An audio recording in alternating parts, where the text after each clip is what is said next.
TikTok versus the president. How youth are hacking politics. What if a viral video could shake a government? This isn't a movie plot. It's the new reality. Around the world, a generation of young activists is hacking politics, challenging old power structures not with armies, but with the device in their pocket. They don't have billions of dollars or powerful lobbyists. They have a phone, an internet connection, and a deep understanding that in the 21st century, the real power is controlling the story. This is how TikTok, X, and Instagram became the new battlegrounds for political change. For decades, political power felt like a fortress, guarded by legacy media and stuffy institutions that seemed totally out of touch. For young people, this meant feeling completely shut out. Globally, almost half the world's population is under 30, yet they are still massively underrepresented in governments everywhere. But something's changed. A new political arena has opened up, and it's not in some fancy government building. It's online. This is more than just posting opinions. It's a game changer in how political action gets organized and mobilized. Platforms once dismissed for dance trends have become powerful tools for change. Digital natives see that traditional systems are failing to fix the crises that define their future, from climate change to economic instability. So, they're just bypassing those systems altogether. They've created a decentralized, fast-moving, and often leaderless form of protest that governments are struggling to understand, let alone control. This isn't just online chatter. It's digital activism spilling onto the streets and creating real-world consequences. You don't have to look far for a perfect example. A movement nicknamed the Gen Z protests exploded across social media. Using the hashtag #JuRejectFinanceBill 2024, young Kenyans flocked to TikTok, X, and Instagram to tear the legislation apart. They translated dense legal jargon into easy-to-understand graphics and local languages. They used AI to answer questions about the bill and even leaked the phone numbers of parliament members, urging citizens to flood them with messages. What started online quickly became a tidal wave in real life. Thousands of young, peaceful protesters, organized almost entirely through their phones, filled the streets of Nairobi and other cities. The government was completely caught off guard. Despite a harsh police crackdown, the protesters didn't back down. The pressure was just too much. In a shocking reversal, President William Ruto announced he would not sign the bill into law. It was a clear victory, proving that a generation armed with smartphones could take on their government and win. The Kenyan protests were a masterclass in modern activism. They showed how social media could be used not just to complain, but to educate, organize, and sustain a massive movement.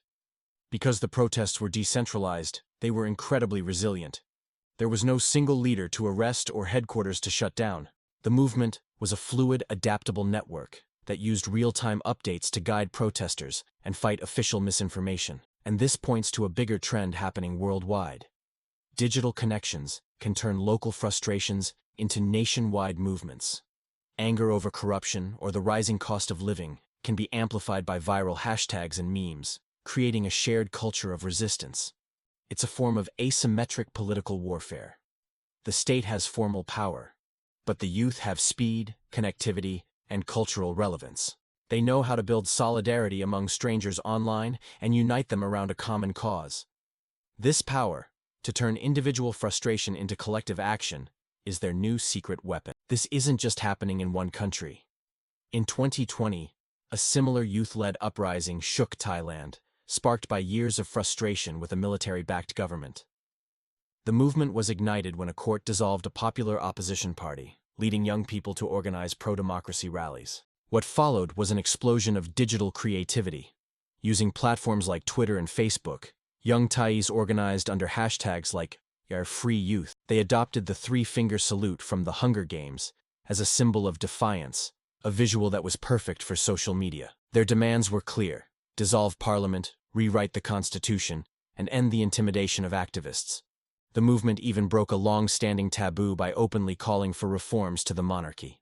This digital-first approach created an online alliance with activists in Hong Kong and Taiwan, known as the Tamora Milk Tea Alliance, showcasing a new form of international, youth-led solidarity. So, how are they actually pulling this off? The modern activist's toolkit is digital, diverse, and surprisingly effective. And it's way more than just hashtags. Memes are the new political cartoons, sharp, funny, and instantly shareable. TikTok and Instagram Reels act as a decentralized news network, where activists post short, engaging videos that break down complex policies, fact-check politicians, and teach people their rights.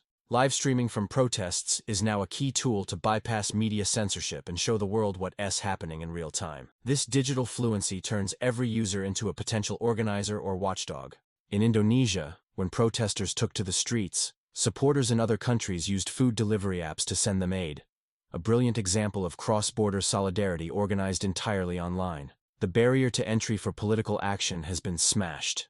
If you have a phone, you have a voice. If your video goes viral, you might just have a movement. This wave of digital activism is exploding now for one big reason.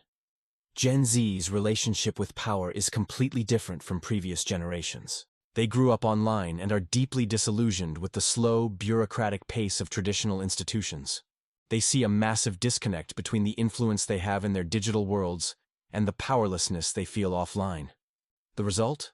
A total crisis of faith in formal politics. Surveys show that while young people believe in democracy, they have very little confidence in how it's currently working. They're fed up with a system that seems unresponsive to their most urgent concerns, from economic inequality to the climate crisis. They are far more likely to trust their own networks and peers than a statement from a government official. This isn't just a youth rebellion. It's a fundamental shift in who we trust and how political messages are spread.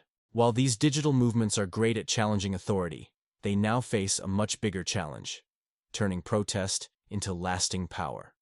It's one thing to stop a bad bill. It's another thing entirely to get a seat at the table where the bills are written. Globally, young people are still glaringly absent from the halls of power. Data from the Interparliamentary Union shows that while half the world's population is under 30, they make up less than 3% of parliament members. The skills that make a viral campaign successful, speed, disruption, and chaos, don't always translate to the slow, patient work of building coalitions and shaping policy. The risks are also enormous. Activists face censorship, surveillance, and, as we've seen, violent crackdowns. The very platforms they use can be turned against them. The next step in this evolution has to be moving from reacting to problems to proactively making policy. That means building organizations that last, developing new leaders, and breaking down the barriers that keep young people out of formal politics. The rise of these youth-led digital movements is changing everything. But what do you think is the key to turning this online influence into permanent political change? Let us know in the comments below. And for more deep dives into the forces shaping our world, make sure you subscribe. The battle lines of the 21st century aren't just drawn in parliaments anymore. They're drawn in pixels on a screen. A generation raised by the internet is now applying its logic to politics, build networks, spread information, and disrupt centralized power. From Nairobi to Bangkok, they've shown that a viral hashtag can be more powerful than a politician's decree. The question is no longer if young people can change the world with their phones. The question is what kind of world they will choose to build.